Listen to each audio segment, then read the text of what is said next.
శివరాత్రి బ్రహ్మోత్సవాల్లో 11 రోజుల పారిశుద్ధ్య పనులు చేసిన సుమారు 800 కాంట్రాక్ట్ కార్మికులు పనులు పూర్తయిన తర్వాత పద్మావతి ఏజెన్సీస్ వారు చెల్లించాల్సిన 48 లక్షల రూపాయల బకాయిలు చెల్లించకపోవడంపై కార్మికులు ఆందోళన వ్యక్తం చేస్తున్నారు.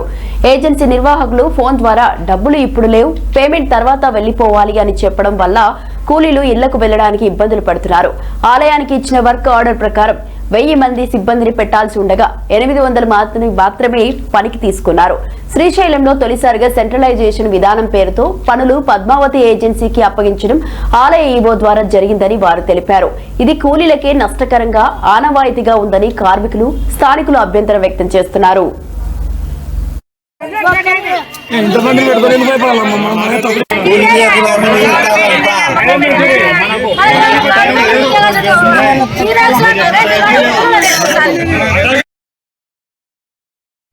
దేవస్థానం శ్రీశైలము అందరికీ నమస్కారము. విలేకరులకి, పోలీసులకి, అధికారులకు మాకు చాలా అన్యాయం జరుగుతుంది ఇక్కడ.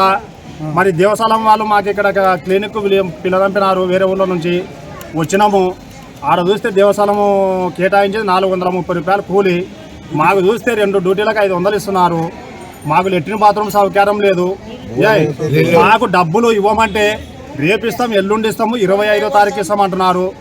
మేము ఎంతో దూరం నుంచి ఆశతోని వచ్చినాము శ్రీశైలానికి కష్టం చేసుకునేక. మాకు ఇంత అన్యాయం జరుగుతుంది. మాకు న్యాయం చేయరి అందరు కలిసి. అధికారులకు నమస్కారం ఉంటాం. అదే మాకు రానిపోని ఛార్జీల ఖర్చు కూడా ఇవ్వడం లేదు. మరి మా పరిస్థితి ఎట్లా?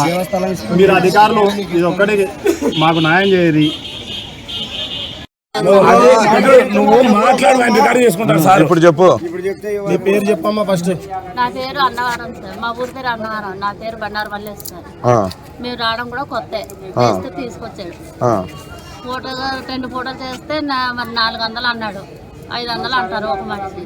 మరి ఎలాగ ఇస్తారో తెలియదు. మేము ఊరు వెళ్ళాలి సార్ అంటే ఇప్పటికే డబ్బులు లేవు. ఉదయం నుంచి ఏమైనా డబ్బులు ఇస్తే ఏదైనా కొనుక్కుంటామని చూసాం. ఇప్పటికి ఇవ్వలే. బయలుదేరిపోయి అలాగున్నా. ఇప్పుడు మీకు ఒక కూలి ఒక డ్యూటీకి ఎంత ఇస్తా అన్నారు?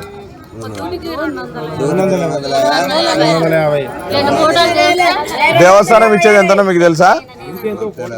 దేవస్థానం ఎంత ఇస్తుందో మీకు తెలుసా అంటున్నా.